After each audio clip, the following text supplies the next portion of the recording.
Ruddick has become a very good friend of mine. We had the pleasure of meeting a couple of months ago in Boulder, Colorado at the General Forum on Ethereum Localism, which is an amazing, amazing meeting that is now happening every year. Beth managed to make it there as well. And Ethereum localism is looking at things like bioregionalism and local currencies and how can we use blockchain for social good and to make an impact on our local communities. And Will is doing some amazing pioneering work in this space, using blockchain as a way to transform communities in Kenya, where he has been living for almost 20 years. And Will, after doing a PhD in econophysics at the University of Colorado, Boulder, joined the Peace Corps and volunteered in the Peace Corps. And after a few years in the Peace Corps, working with local communities there as a physics teacher, realized that they didn't have enough money, literally not enough M2, not enough money supply in the ecosystem, that it was sort of just a technical problem. And so, well, I'll let you tell the story from there. I mean, it's just an incredible story. Tell us what you did to solve this money problem. Well, thanks to have me here. And I'm here with my family as well and some friends. It's been a long journey, and it's kind of coming back home to, I grew up in Santa Cruz. And so it's just, this is the first time I've been back in a few years. And so there's this sense of reverse Peace Corps kind of going on. I've been working a bit in Mississippi just before this and working with cooperative groups there to kind of take the same lessons from Kenya and bring them here and vice versa. So yeah, the journey was basically to say, money, understanding money as a design social construct. And early on, getting into like the work of Bernard Leotar, which is basically to say that people could design their own money. And there was a lot of this, the intentionality was to say, well, if lack of money was the problem, can people create their own? And some good and bad with that. And so there was a long journey for me to kind of realize kind of what money was, and then really diving into resource coordination practices that were much more indigenous and much more ancient than money itself. And so that's been kind of the journey over the years. And we've really gone from, and I founded Grassroots Economics, and we started very hard into community currency. And today we've really moved into individuals, groups, businesses expressing their offerings, creating commitments on chain as a way of discoverability of what people have to offer, and then creating common pooled resources that enable people to exchange those with each other. So currency or money can be one of those things in these pools, but you really have much, much more options there. And the sort of monetary and currency framework ended up for us being a very small box. And to fit everything under, the solution space being a currency actually was limiting us a lot. And it wasn't until we really started working with a lot of indigenous groups in Kenya that we really started to see that there were some underlying protocols there. Yeah, no, that's amazing. And, I think where the story started was you were issuing paper money, right? You were literally printing paper money, and it started becoming really popular because they were learning how to use it for direct barters, one-to-one barter exchanges with each other. And I want to tell the story about what happened when one of the kids from the village, was trying to cross a bridge in Kenya. Yeah, so when we first started doing this, I mean, this was one of the second groups we work with. They had created a little paper voucher that was redeemable among a network of about 100 businesses. And they were using it to pay school fees, and it would be redeemable at those businesses. So it was kind of a business barter network. And someone was trying to cross the railroad tracks, and there was a group of police that would jump out and grab people trying to cross the railroad tracks, because you're supposed to cross like a mile down the road. And they always ask for a bribe. And the guy tried to pay them with one of these little paper vouchers. And it turned out to be, they made it into a very big deal. There was, at the time, there was like a lot of Al-Shabaab going around on the coast, and they kind of set it up to be like a secessionist plot.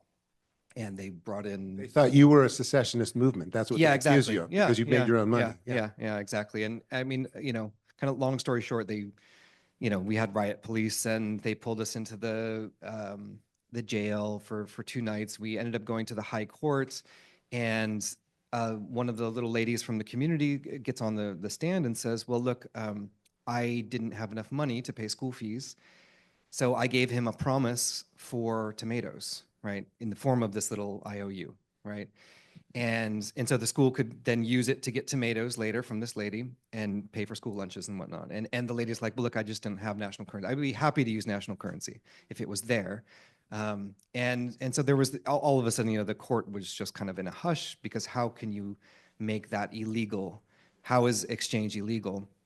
And yet at the same time, there's a big push from government and everything that yes, barter should be illegal. If there's no shillings involved, national currency, people should go to jail. And actually, a lot of countries, like even France today, if you are exchanging any form of professional services and euros aren't involved, like there's a push to make that it is illegal in France. So there's that push, which is kind of, it's reminiscent of the colonial system, that push to basically outlaw any form of exchange that doesn't go into that centralized channel of the national currency. Yeah. That's right. And in Boulder, you had a kind of a really interesting analogy for how we kind of get addicted to a national currency, to a fiat currency, right? Yeah. Yeah. And you want to talk a little bit about that? Yeah, well, the introduction of money in Kenya actually came in through sugar addiction. So the Arab traders would come in and really work on populations to make sure they really liked sugar, and that's what they were shipping in, until they would basically trade whatever they had in excess for that, including people. And then they kind of swapped in. The money was being exchangeable for the sugar and salts and some other spices, but largely sugar. I mean, even today, it's something like 20 to 30% of income is still spent on sugar. It's kind of, calorie poverty. It gives you a high, and it's incredibly addictive, right? It's sometimes people say it's more addictive than cocaine, right? And coming off of it is quite hard as well. And so there's this addiction cycle. And so the monetary system came in to basically buy out slaves. The British bought slaves from the local population, from the Swahili Arabs, and they freed them onto plantations as long as they would pay a tax in the currency the British brought. And to get that currency, they had to work on the plantations. And if they couldn't pay the tax, they would be pulled onto the plantation. So it was a form of wage slavery. And the people who had been kind of removed from the early communities would end up being the chiefs that would enforce the taxation. And so there was this method of kind of like really just ripping apart the social infrastructure through addiction. And, if we look at money in a way as an addictive substance, that causes centralization, and you can't live without it. You're thinking about it all the time. There's a lot of really good analogies for money being incredibly addictive. We can think of these types of systems in a way as kind of like a methadone. And so we've worked a lot with like Alcoholics Anonymous and Overeaters Anonymous, and looking at, how can we look at our own addiction to money. And a lot of the community currency world was to really kind of like go cold turkey on that, to say, we're not using money anymore. And that's kind of the movement I kind of in wake piggybacked on or came from. And you end up with these crashes in those systems, and they're not really able to handle the money addiction and the influence of money into those communities. And so a lot of our work has been to say, well, how can we look at the injection of money into communities, just like we would look at the injection of any potentially or very addictive resource in there, and try to rebuild a structure where people can exchange with each other even when that money's gone. And so that's a lot of our work with Red Cross is kind of in that vein, in refugee camps, for instance, where there is money going in, but what happens is you end up with this multiplier effect of exchange between groups. And even, not emphasizing community currency, thinking of community currency sometimes is just another kind of money, which can as well be incredibly centralized and incredibly addictive as well. And so what's the space that is sort of outside of money or before money? What happens there? What is the resource coordination protocols that can exist without money? Yeah, and so you've landed on this protocol that's based on rotating labor associations, right? From the work of Elinor Ostrom, who won the Nobel Prize in economics in 2009. You started with these paper vouchers, you eventually did digital vouchers, and then you figured out this rotating labor association of pooled resources. Right. So how can we have very equitable, efficient exchanges of value exchanges between people that doesn't depend on a centralized money system. Right. And, we just have a few minutes, and we're going to do a much deeper dive in our DAO meeting afterwards, you guys. We're going to do a workshop where Will is going to illustrate the power of pooled money through a card game. So I would invite everyone to join our DAO meeting in the conference room after this. And just really quickly, why don't you just talk about some of the transformations that occurred, like what you saw in these communities before and after your system came into place? How did it impact people's lives where there was a lot of impoverishment? Yeah. Well, okay, so just back in time a little bit, and we have a few minutes here, but like basically the form of rotational labor associations, that's what they're called in academia. They precede any things like ROSCAs, which are savings and credit associations. And it's really this ancient form of being able to pull from a commons in a community. This would be kind of an intangible commons of commitments. So I can go into a community as like, I'm a woman in this community. I need everyone to help me with my farm for this season or this week. I can ask for help. And what's happening in the community is they're fulfilling their commitments by helping me, and I'm giving my own to help them in rotation. And there's limits to that, right? She's not going to be able to keep pulling forever. There's a certain relative value of different types of help going on. There's curation of what's valuable within that network, and there's the exchange systems itself, like how that's being done in rotation or through local markets.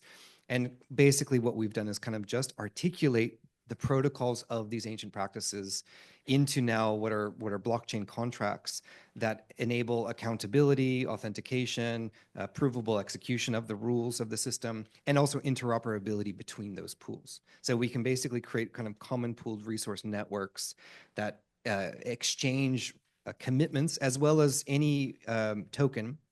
So those could be stable coins as well throughout those entire networks. And so a lot of it's just, there's nothing new so much about it. What's new is kind of implementing this on a decentralized ledger space. So it's taking very old protocols and just saying, well, do those seem to work here? And they seem to be the protocols that would be like underlying things like Uniswap, right? Uniswap is a curation of each pool is 2 tokens. Well, in these, there could be as many, right? So we're kind of removing the constraints that are there implemented at a high level in decentralized exchanges. So if you implement that at a very low level, you can have any form of value offering being exchanged, any type of token. You can have any type of valuation system. Often we're just doing static rates, but you can implement that in many ways. It's kind of like implementing genes. There's many ways that these protocols can be expressed. You have limits as well that be kind of like your credit limit into the pool. Like a Uniswap, you have an infinite limit.